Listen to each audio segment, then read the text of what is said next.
Welcome friends, welcome to the IB for English Standard 12 Unit 3 Read 1 Manage your stress. મિત્રો આ યુનિટમાં ચિત્ર જોતાં તમને ખ્યાલ આવી જતો હશે કે શાના વિશેનું આ યુનિટ છે. તો મેનેજ યોર સ્ટ્રેસ એટલે કે તમારા તણાવનું સંચાલન કરો. આ રીડમાં સુંદર રીતે જણાવ્યું છે કે કેવી રીતે તણાવનું વ્યવસ્થાપન કરવું. મન, લાગણી અને શરીર એમ તમામ નજીકથી જોડાયેલા છે અને હંમેશા સાથે મળીને કામ કરે છે. આપણે આપણી વર્તમાન સમસ્યાઓની બહાર માર્ગે જોઈ શકતા નથી. આપણી સફળતાની ધારણાની તકનિક સાથે આશાવાદનો સ્ત્રોત ખોલી શકીએ છીએ. તમારી જાતને ખાતરી કરાવો કે તમે પરિસ્થિતિને કેવી રીતે ઉકેલી શકો છો. તો here we go the first slide of the lessons. Mind, emotion and body are closely interlinked and always work together. મન, લાગણીઓ અને શરીર તમામ નજીકથી જોડાયેલા છે અને હંમેશા સાથે મળીને કામ કરે છે. It helps you distinguish them more clearly if you try to understand them separately. જો તમે તેને અલગથી સમજવાનો પ્રયાસ કરો તો તે તમને વધુ સ્પષ્ટ રીતે સમજવામાં મદદ કરે છે. Your mental capacity are your ability to concentrate. તમારી માનસિક ક્ષમતાઓ એટલે તમારી ધ્યાન કેન્દ્રિત કરવા માટેની ક્ષમતા. To take in new information, to remember old and new information and to be in position to think logically. એટલે કે તમારી માનસિક ક્ષમતાઓ એટલે કે તમારી ધ્યાન કેન્દ્રિત કરવા માટેની ક્ષમતા, નવી માહિતી લેવા માટે, જૂની અને નવી માહિતી યાદ રાખવા અને એવા સ્તર પર રહેવાની ક્ષમતા કે જેમાં તમે તાર્કિક રીતે વિચારી શકો. You need your mental capacity in order to study, to work, to impose a constructive and workable order on your life and to make rational day-to-day decision. એટલે કે તમારી માનસિક ક્ષમતા એ તમારા અભ્યાસમાં કામ કરવા માટે, તમારા જીવનને રચનાત્મક અને વ્યવહારુ ક્રમમાં લાવવા માટે અને રોજિંદા તર્કસંગત નિર્ણયો લેવા માટે જરૂરી છે. ફોર એક્ઝામ્પલ, ઉદાહરણ તરીકે, if you had the choice of walking to work or taking the car, the fact that it was raining hard and you had a cold could lead you to the decision that it was better to take the car.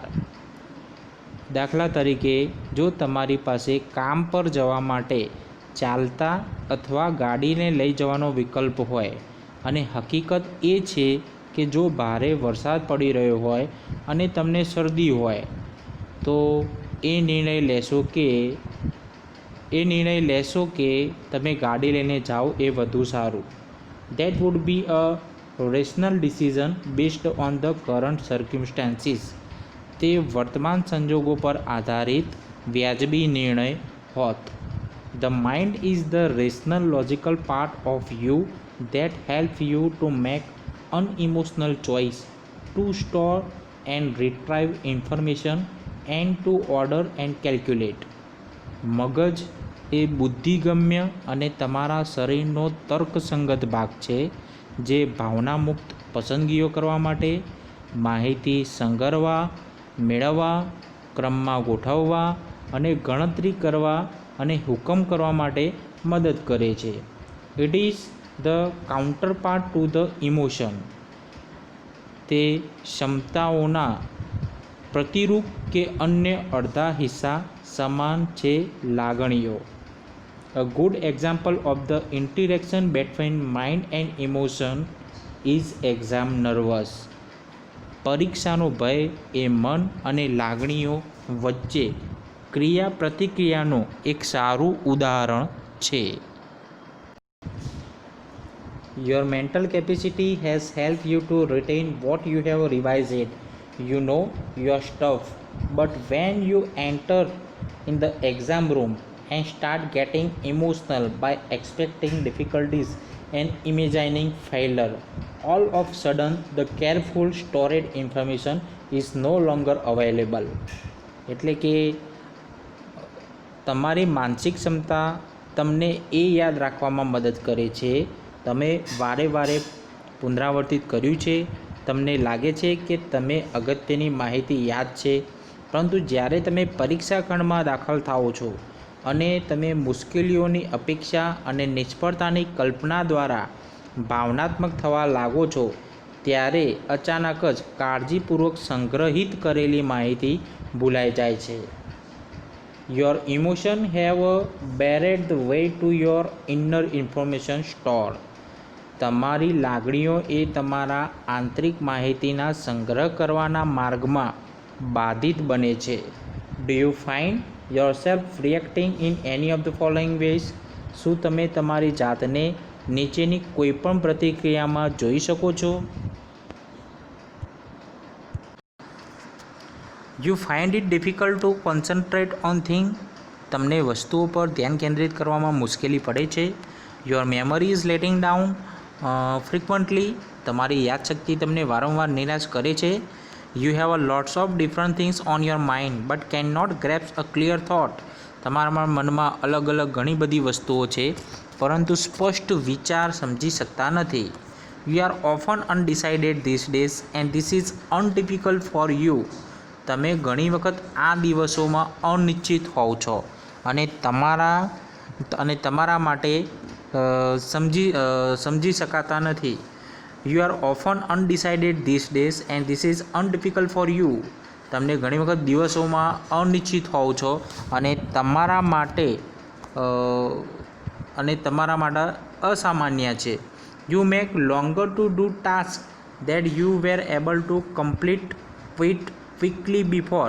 તમે જે ક્રિયાઓ પહેલાં ખૂબ ઝડપથી કરવા માટે સક્ષમ હતા તે હવે લાંબો સમય લે છે. You start lots of thing but don't finish any. તમે ઘણી વસ્તુઓ શરૂ કરો છો પરંતુ કોઈ પણ સમાપ્ત થતી નથી.